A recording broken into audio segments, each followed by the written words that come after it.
Yes, people, what's going on? Hope all is good, man. It's your boy C. Murray.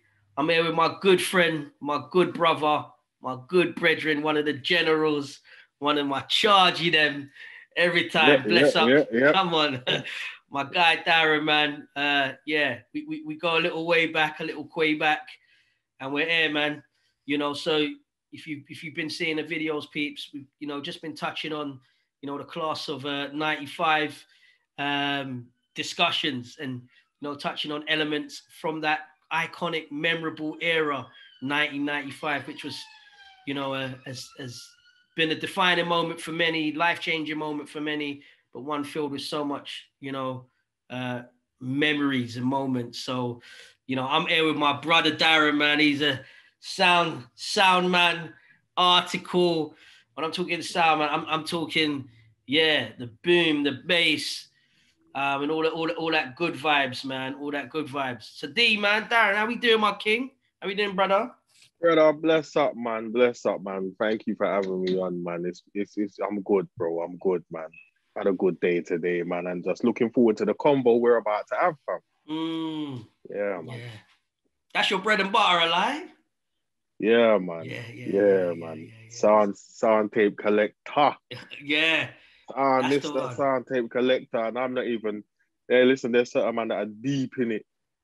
I only had about 500. There's certain man with thousands, mate. STC, sound tape collector. Come on, cool, man. All right, bro. So I know you've seen a few of the episodes, so far. Every one I've done, I've started off with this question, King. So when you think of 1995, what comes to mind? What feelings are evoked? What memories? Yeah, man. 1995. 1995 for me was one long summer. The whole year was like summer. That's what I can say, bro. I have nothing but good memories from 95.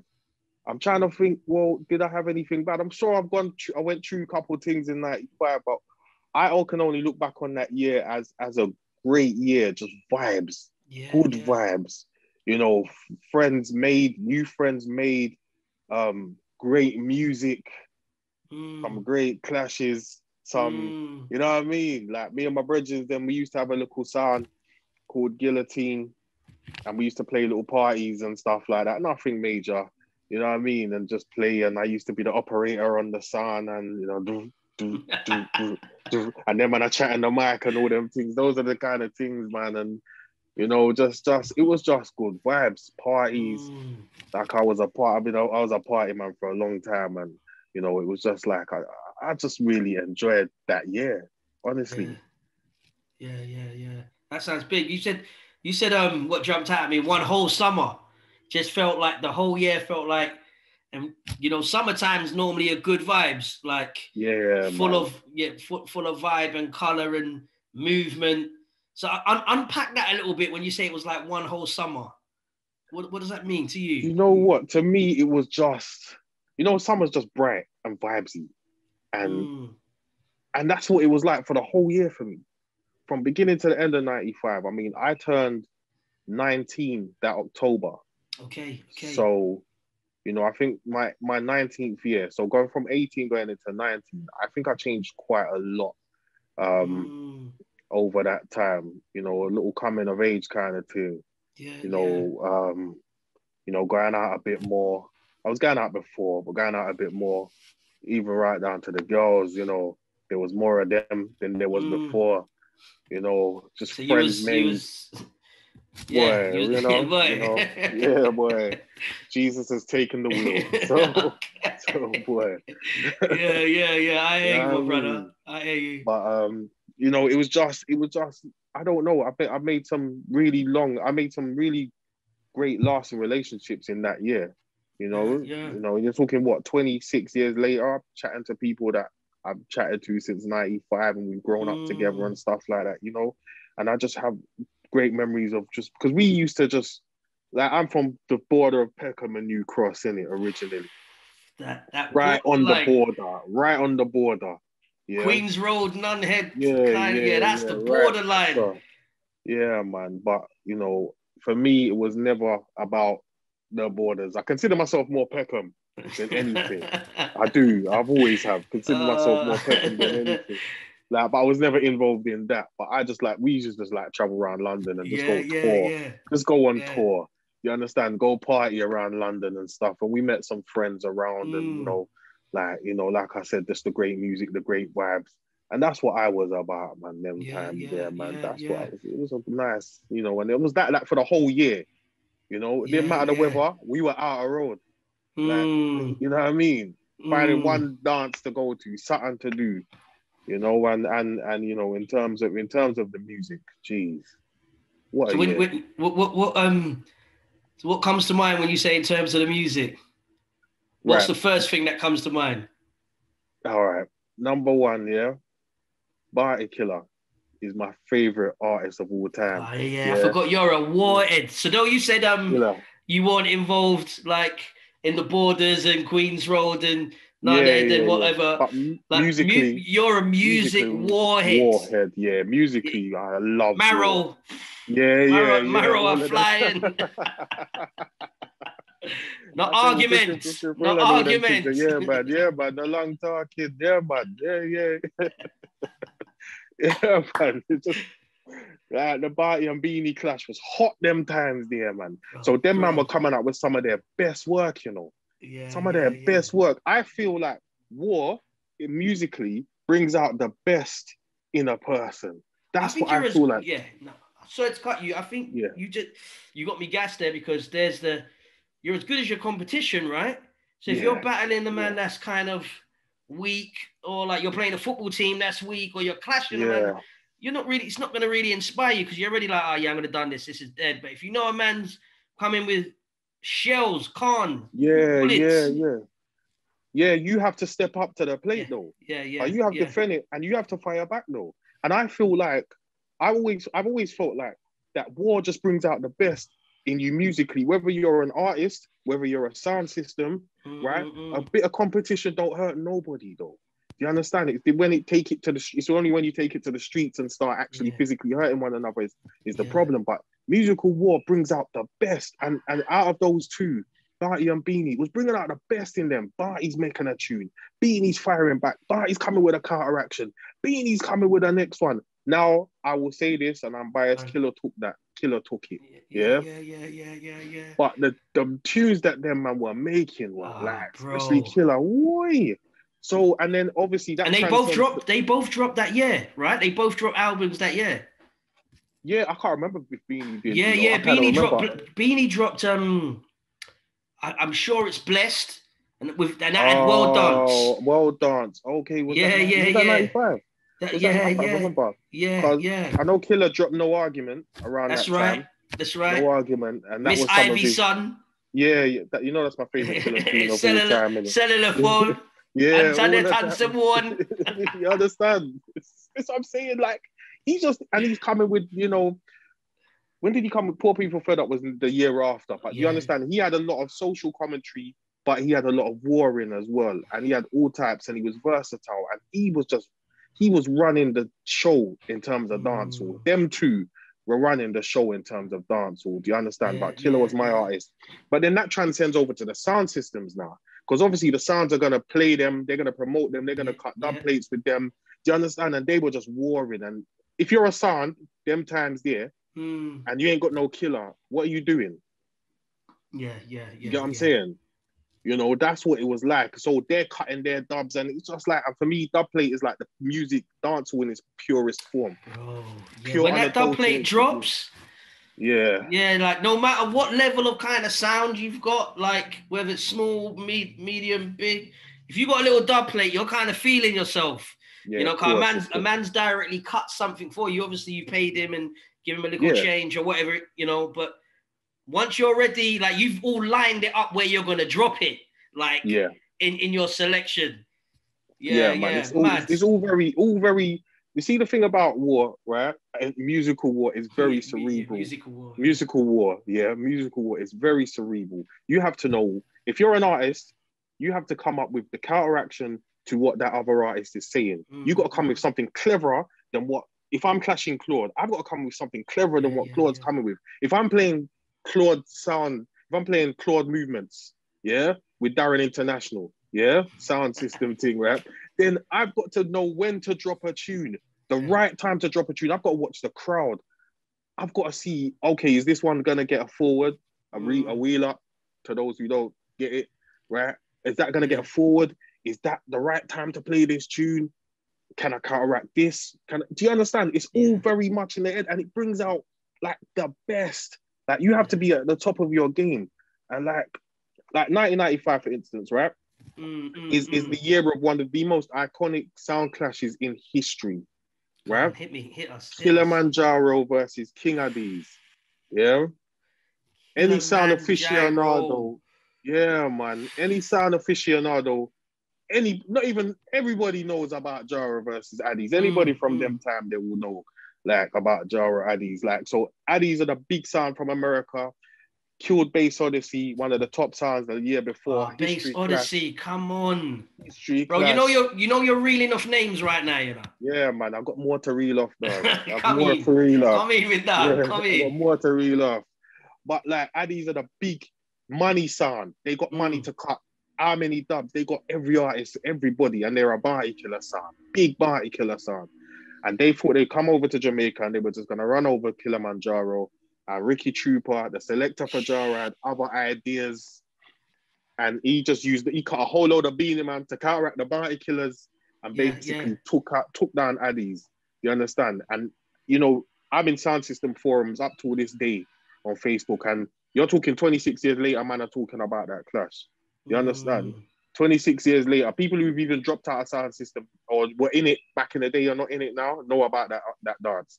You know what I'm saying? It was one of the most iconic clashes in history, without a doubt. You know, and it sent Jara to a level. They were already there, but they sent them to a level where they just went on a killing spree for a long time. And, you know, they just cemented their legendary status, both of them, to be honest with you. But you know, there was a lot of other clashes, you know. There's sounds like Bass Odyssey, Bodyguard, African Star, King Addies.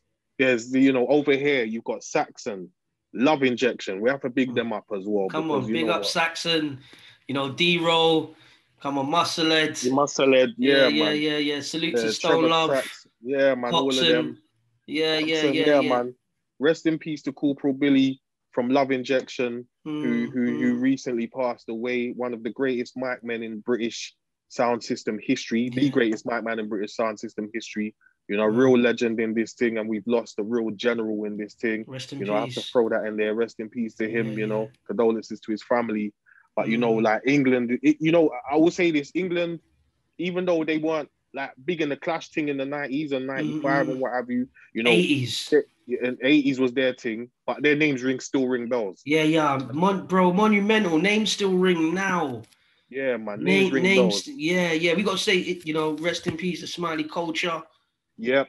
Rest in peace to Smiley Culture as well. Tenor Fly. You understand? With some real pioneers, architects and pioneers that we got to remember, man. You know, we're pivotal in this dancehall thing. Don't get it twisted. We've been pivotal in this dancehall thing. You know, in the sound system thing. In clashing, I just want to go back to something you were talking about clashing, right? So, is there a line? Is there a line, or is there no line? There doesn't seem to be much of a line because between the artists them. The artists them. Yeah. From your perspective, what you reckon? Boy, I don't feel so, you know. I don't feel like there was. But Killer and Beanie genuinely didn't like each other. Yeah. Do you understand? They genuinely didn't like each other. So the bagger, your mama and Rare Tear, some of that didn't come out. They couldn't back up, but they'd be on the same stage. They couldn't really be around each other too tough. Do you know what I mean? It was that serious. It gets serious like that. That's why I say differentiate between musical war and everything else. Because on wax and in Sting or what have you, it's great. But sometimes it did transcend to, you know, something else. Musical beat and what have you. Yeah, we have seen that. So, but there doesn't seem to be a line. In sound system, there was no line. In musical war, in you know, there's no line. It's about how controversial you can be and how clever you can be with that in that controversy. You know, rattling your opponent. Whilst remaining, it's like that face-off, isn't it? Like in boxing, Like, Yeah. how can I rattle my opponent but still remain calm and composed? And it's Yeah, nuts. When a exactly. yard man says your mother, it sounds worse, you know. Yeah, it sounds a lot worse, brother. It Like, sounds a lot it sounds worse. like it's got a bass, reverb, Yeah. you know. Yeah. Reverb. It just Fashion sounds reverb with delay. Delay everything. it just sounds mad. But all right. So when you so as you're talking, I'm thinking of Sting. Sting 95. Do you know I cannot remember? Do you know what I'm trying to think? Sting That 95 is was who? Ninja Ninja and and Cobra, wasn't Cobra. it? Was it? Because I know they did Fresh Yes. 96. Fresh 96 was the iconic one with them two. But I can't even, I'm not even gonna lie. Sting 95, Yeah. like, I was like, I'm thinking, who though? But yeah, if it's Ninja and Cobra, then I know they had two clashes. So the first one must have been Sting 95. But I remember Fresh 96, where Cobra brought out the coffin. And then everybody used to say Cobra killed Ninja them time there. You know what I mean? Oh wow. Like, but Ninja was a man that wasn't to be messed with still. So D, you know? bro, so you're saying 500, you kind of said there's man who's got a major amount of sound tapes, you know, so you're officially the STC sound tape collector. 500, like how long have you been collecting them?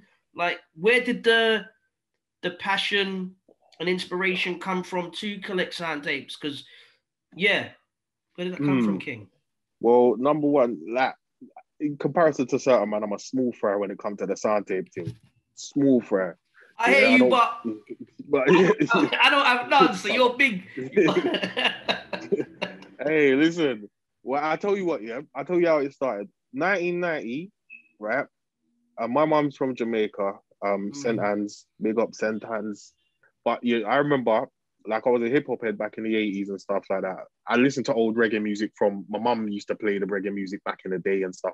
And you know, part of it, you don't realize that it's becoming part of you until you realize, you understand, till you're older. You're just thinking, what's this old music? But really and truly, you're kind of feeling the vibes. And I remember, I remember 1990, went to Jamaica, Shabba and Ninja.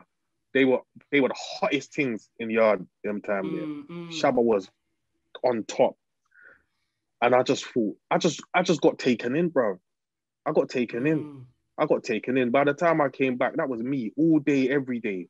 Lightning FM, Ragga FM, Power Jam FM, on every night.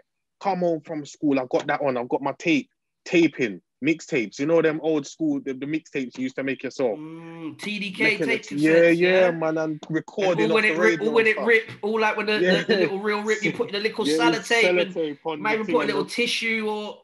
Yeah, and the big pen to rewind it back in. Had to be the big pen. Yeah, all of that stuff, man. And I was making my own little mixtapes and stuff like that.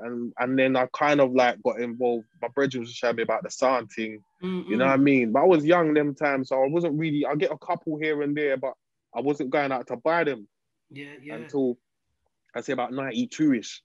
Like a man, you know, I got turned 16 them times there, so I was out and about a little bit more. You know, then you did swap tapes with your friends. Your brother would give you a tape, you have to run it off and then give it back to him and stuff like that.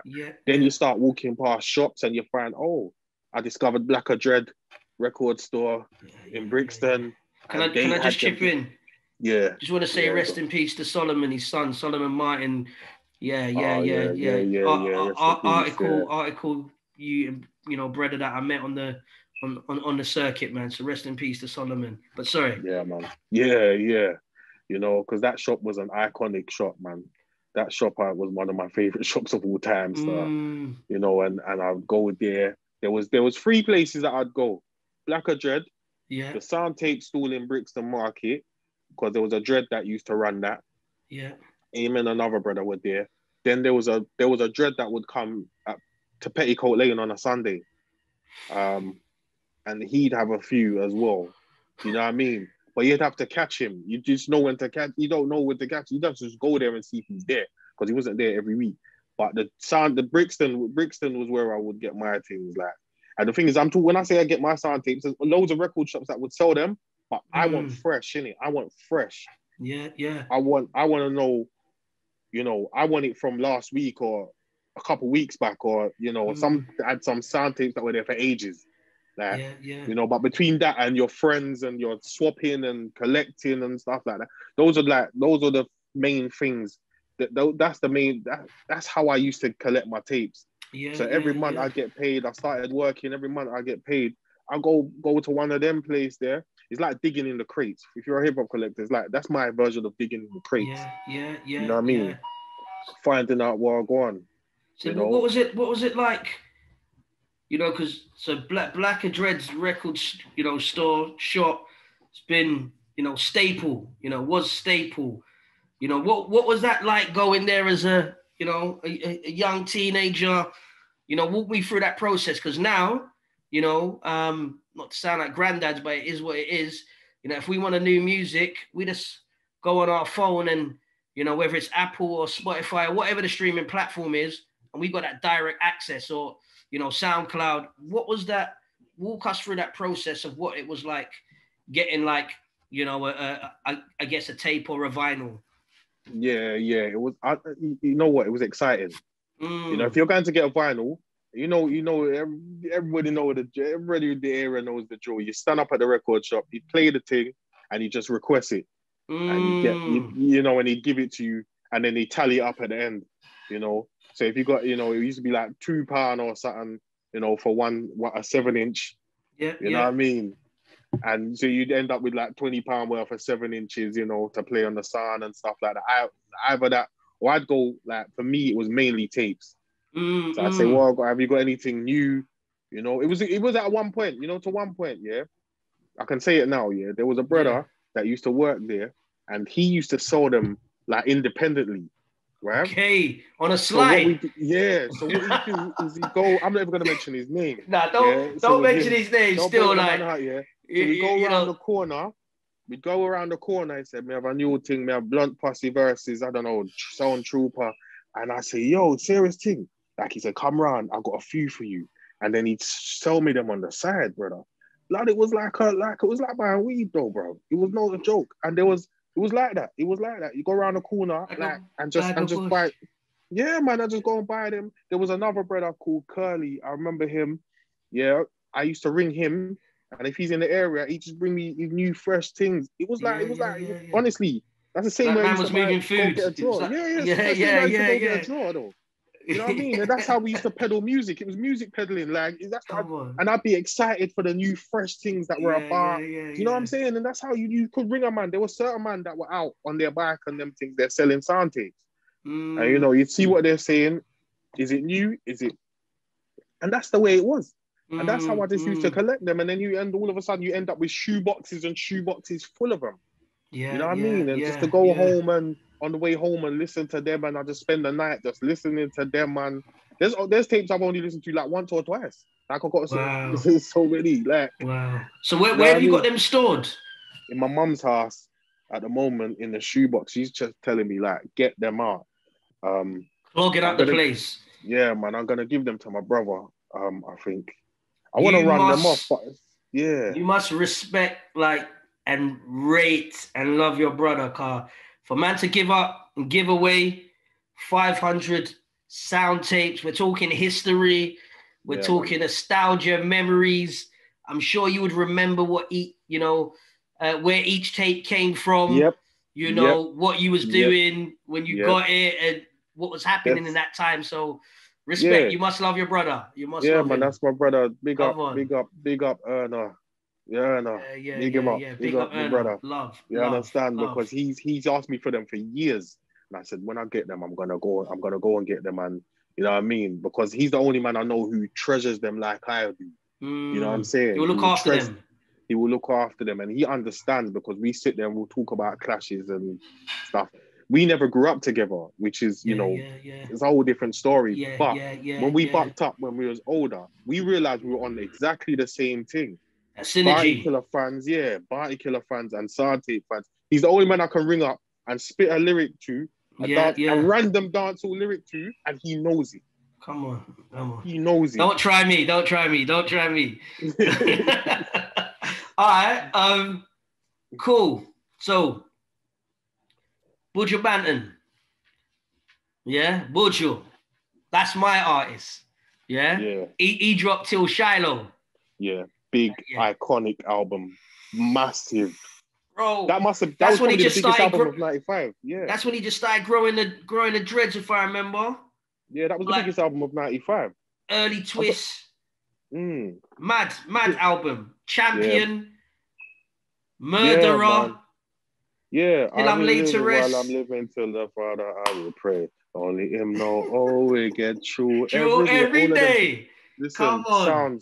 sounds really, you see that? Yeah. You see, I talk about a Killer and Beanie, yeah, and their war, yeah.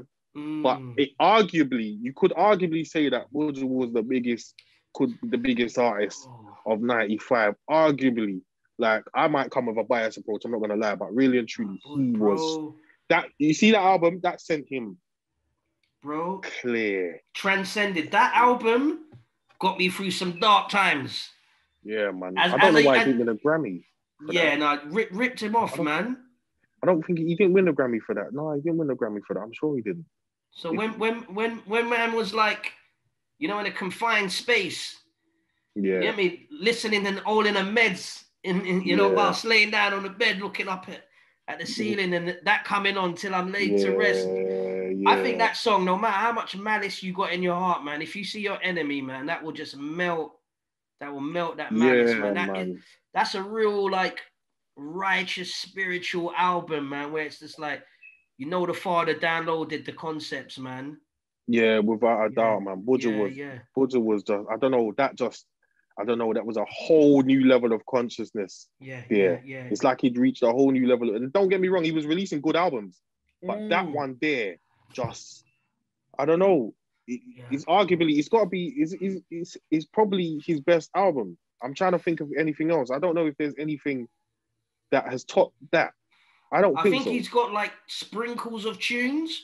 Like if you collated them, but for me, as a full body of work, and like I got to remember, like, he's made that transition, like, you know, so he was always raw, said it how it is, and still did on that album. But from just, there was like a man just, you know, tapped into his inner self, and, you know, connected to the Father. That was a download album where the Father just downloaded, you know, growth and evolution, right? You know, and definitely, man growing with age and wisdom, and, you know, that's why that music, you know, our music, you know, reggae, righteous music, roots, stands the test of time because it's downloaded, bro. It's downloaded. The Father give man them the songs, and, you know, we can live off. A lot of the music was, you know, as you mentioned, music playing in your house. You didn't even realize it stayed with you because it's so, like, grounding and foundational, you know, morals, ethics, principles, little one-liners full of nuggets of, like, truth and life, you know. I'm going on a bit, but that album means a lot, man.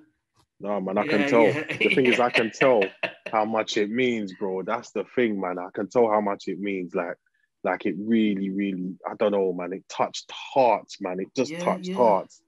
That, even though I'm a musical gladiator, like, so to speak, I know and I recognize the greatness of what that body of work, like the true greatness. You know them ones where they should win like a posthumous Grammy, like a retrospective Grammy. In retrospect, we messed up. Yeah. You get me? Still stands the test of time. So D, I'm gonna throw out some words, yeah? Don't over deep it. I know we can be introspective brothers at times and try to dissect stuff and be like, what's the just I'm gonna throw out some words and just, you know, first thought, fire back, like first thing that comes to mind. Okay. The Bogle. Okay. The Bogle. The Bogle. Iconic. Batty Riders. Buju. Come on, that's the thing. That's the truth. Sting. Killer versus BEENIE 93. Come on. Merciless. Gala fly all the way from Paris. That came out in 95 as well, though. Oh, that Mr. Leonard. Was another big tune in 95. Big tune. Yeah. That sent him on the international stage. That did. Yeah. He gets forgotten about, you know. I know everyone's like, he was a Bounty clone, you know, and like, But he did put his works in, man, you know. Nah, Merciless is a bad boy DJ. He Merciless mashed is your a food, man. lyricist, He man. mashed your food. Yeah, he's a bad boy lyricist. That tune there was, I was thinking, I swear that was being played on adverts and them things there. Oh, Them times. serious? That sent him international. That did. Yeah. Leonard, innit? Leonard. Leonard, yeah, Leonard Bartley. Bartley, Leonard that's Bartley, yes. King Armenian Leonard. Leonard. King Jammies. Slang Tang and Sick Rhythm. Sick Rhythm being my Mm. favorite rhythm of all time, which also dropped 95. That was a big rhythm, you know. Yeah, man. Big. Big rhythm. But yeah, King Capleton. Jammies. Capleton. Smarty, got to tell them they're not wicked like me. I know that's not 95, but you know what I mean? Nah, bro, we're working with it, man. The Journey, Supercat. Boy, you know, the real Dan Dada, honestly. That brother, that guy there, man. Pioneer. One of my favorite DJs of all time as well. Yeah. Honestly, that brother could really, really, really chat lyrics, you know. Yeah. He's got swag, everything. Man. Swag. The Supercat swag back in the days. Jeez. Bro, yeah. I remember his videos, man. Like, I remember being a youth man watching it. Was it maybe on the bass or was it bass or cable? Yeah, you remember cable? The box. The box, man. Ah, that's it. The box. Sorry, the box. Ghetto Red Hot, bro. That was my tune, man. You know. And when sometimes mum would come, I had to, because there's turn it down. turn it down. And when there's bare skin of that guy, though, you know, mum's back then. Mum would be on man's case. Claude, what you watch? Yeah, mad. I remember them mad. Yeah, bro. So it sounds like one big whole summer, full of vibes. Yeah, full of vibes, man. Great music, great people. Great music, great people. I was gonna say great weed, but let's not go there. But boy, we we evolve, right? We evolve. We've evolved. Yeah, man, this is great. It was just great. It was just really baggers great back vibes. then, bro, in a dance. Boy, bro, standing by, bro. I got to. I remember, yeah. So I'm 14 these times in 95. Youth man thing, look like a stick. You get me? Gone to the dance, whatever. Roll up the thing. Stand by the speaker. You know we're talking about sound systems and you know, boxes and your amps and bros. I stand by the speaker. You know, just trying to pose all the little meds and just, bro. I remember this clearly. I got like, my polo windbreaker on. I'm feeling like the man. When I say the beeline from the speaker licked me in my spine and I feel it in my, you know, like when it feels like your chest is cracked. Yeah. I had to just kind of screech off on the sly. Like, what if anyone saw that? Like when I say the beeline. So when we're talking about sound systems, as well, we can't forget, like, you know, that we play our music at a level and thumping. Yeah, man, and with regards to that as well, we have to mention, you know, lifting, you know, setting up a sound, stringing up a sound, and having to lift boxes off lorries. You have to rate them pioneers there, man, that had to lift the boxes off the lorries, the speaker boxes, and all the amplifiers, and wire everything up before the dance to give us entertainment. Then, after everybody's gone home, to then take it all back down again, put it back in the lorry, and drive it home. You know, that's only for, that's true love, you know. That's love, you know. Bro, so that is musical love. That's true musical love, man, honestly. When you're connected to what you're doing. Like, my brother-in-law, he's a sound man. Like, and I've helped him a few times. We've gone Birmingham, Manchester. So we've gone to the lockup, packed up load up the truck, you know, load up the van, gone on a mad journey, got to the venue, set up, then unpack. I was like, this is serious work. You know, but you know what was so great about it? You know, how it brings the community together. So sound systems, you got your DJs, you got your selectors, you know, your mic men, you know, your box boys, your crate Yep. carriers. But ultimately, what's so great about our sound system culture is how it brought people together, brought the Yep. community together. You know, you got people that would say, no, that's my sound, pledging allegiance to Yeah. that, you know, pledging allegiance to that sound. But, you know, what it done, you know, for the Windrush era, you know, your blues Yeah. parties, your shubs, like it Yeah. would just bring, you know, the From love of music and yeah, just the sound system culture, just yeah, bringing us community. Yeah, yeah, community. man, from the That's what I think of. 50s. Yeah, exactly. From the 50s right down, they were holding, somebody would be holding a party in their yard, holding a blues in their yard. People pay to get in and people are following a particular sound. Do you know what I mean? Right down to, like, when we was youth in school, all right, we got Saxon. Saxon, like, is the Lewisham, Come South on. London Yeah, Garrison. yeah, yeah. Not South London, but South East So, London yeah, the Garrison Garrison Gully sound. side. How we never really had a sound system in Peckham. I don't think. I don't recall it. I don't recall a sound from Peckham, a big sound from Peckham. If I'm wrong, please correct me. But you had to say Brixton. Brixton had them all. Brixton had Yeah, what, yeah. Nasty Love. Brixton had Nasty Sovereign. Love. You Wow. understand? Who Sovereign. else did Brixton have? Asherwalla Coxon. Girls Movement. Yeah, was Coxon. Yeah, Coxon. Yeah, Coxon yeah, are yeah. Brixton, man. You understand? King Tubby's are Brixton, man. Like, Yeah, nah, I yeah. swear they kicked. Do you Yeah, and understand? that's So not by they had, accident, because obviously we know where, you know, man come from yard where they went, and yeah, and obviously sprinkled all around, you know, London. yeah, man. So it was just kind of like, they were everywhere, man. They were just everywhere. But I know, like, for instance, in South London for us, like, Brixton was the Brixton had them. Like, I went to school in Campbell, secondary school in Campbell, and it says Brixton, Peckham, you know what I mean, everybody. But it was, Brixton had all the sounds. It was just like that. Brixton was where it's Yeah, at. yeah, But it's yeah, not yeah, yeah, everybody could go up in there, yeah, Not yeah, everybody yeah, could really go up in there, like, yeah, especially yeah. if It was you're from different then. that side. Yeah. Yeah, So it's we different. had Saxon. Yeah, we had Saxon. Mm, Saxon in mm. Moonshots and them place there. You Come understand? on, And but you Moonshot, know, big up, yeah, big up, yeah, man. big You up. gotta, you know.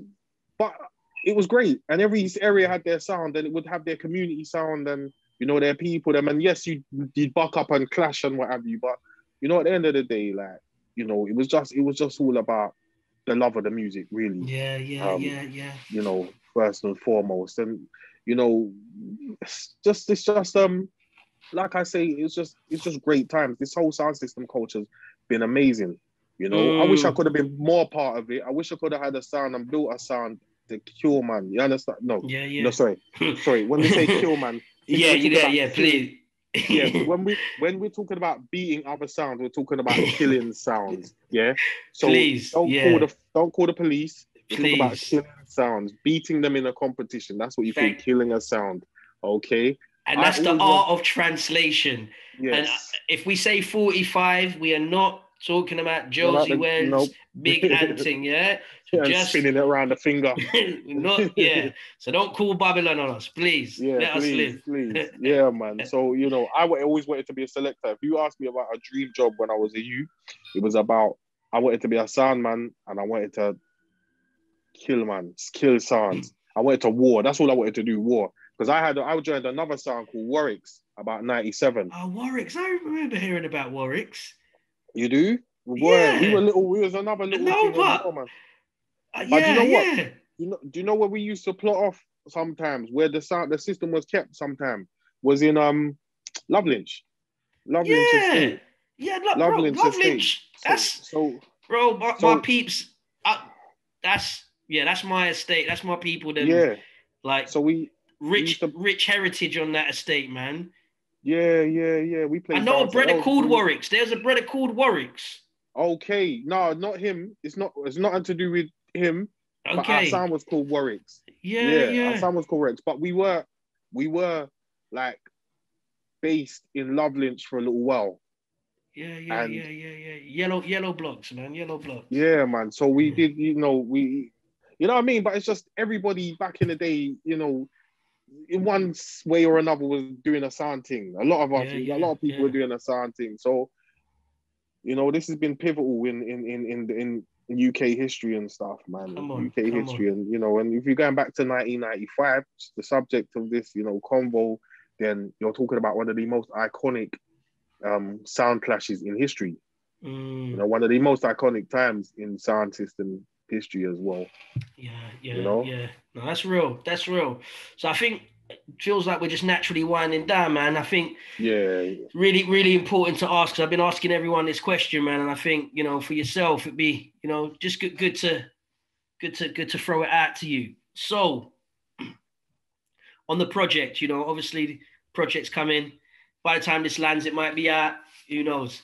But yeah, the project's called Class of '95, and on a track, there's a track called Little Claude. Yeah, and you know, on one verse, you know, I'm, you know, in the here and now. Me, Claude, is speaking to my younger self, my 14-year-old self, and then on the second verse, Little Claude speaks to Big Claude in the here and now, so almost like giving him advice. So Little Claude is like, cool, all right, I've heard what you said. Now there's some stuff that I want to tell you. Yeah. So thinking about that concept, thinking about young Darren, you know, carefree, you know, buying, you know, using your wages, buying whatever you're buying, community, moving through the community, going dance, whatever, jungle raves and whatever, dance all raves. What would you tell young Darren now? What I tell young Darren now, you know what? Have your time, enjoy your time, but utilize your money properly. Invest, you know, in whatever, whether it's property, whether it's stocks, shares, whatever, but just invest and use that more wisely. Number one. Number two, find your passion and do what you love from early. Yeah. You don't have to be necessarily, you know, no disrespect to our parents, what your parents are wanting you to be. Find your own lane, find your own niche, and work in that. And you'll have a fulfilling, rewarding life.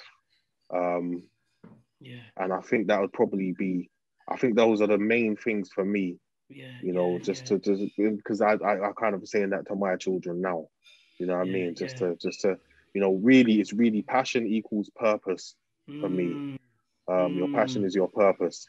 And if I'd known that from an early age, you know, I would have been, who knows, I might have made a lot of mistakes. I might be the old ones, but I doubt it. But I would have been clear, you know? That's rich.